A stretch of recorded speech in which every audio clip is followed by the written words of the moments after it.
Stop and think about this for a moment. About 1 in 7 students in grades K through 12 is either a bully or has been a victim of bullying. What can be done to improve the climate in our schools and break the cycle of bullying? We'll discuss it.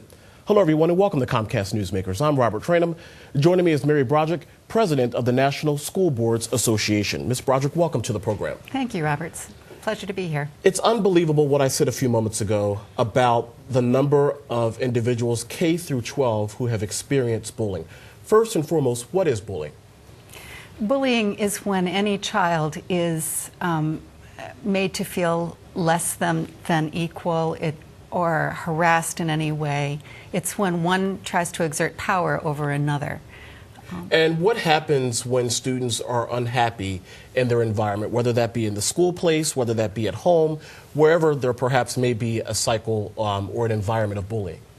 Well, the National School Boards Association Center for Public Education has gathered a considerable body of research which links how students feel, how comfortable they are in their schools, how connected they feel to their schools, to student achievement. And it's a very strong association there.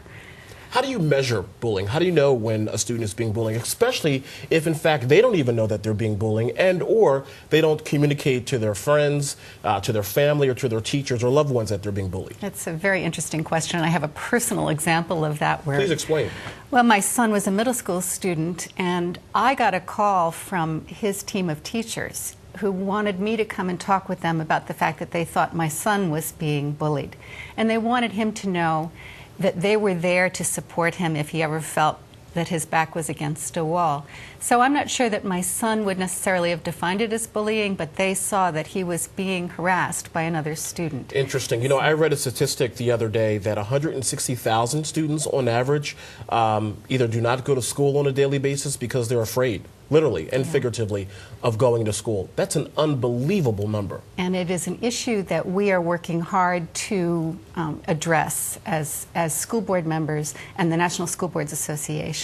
I'm sure a lot of parents, a lot of moms and dads, grandparents, caretakers are watching this program as we speak.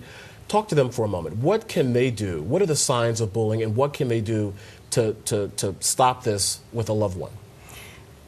It's interesting because parents of bullies, as well as those who are bullied, want to address this issue. And I think the strongest way they can do it is ensure that they are coming together and discussing the issue, involving their students in discussing the issue, because the students really have the answers to this issue. We, at higher levels, the Congress and state governments are not going to be able to impose solutions on our students. The solutions really need to emerge from the students themselves. You know, it's interesting because a few moments ago I mentioned, playgrounds in the classroom and so forth.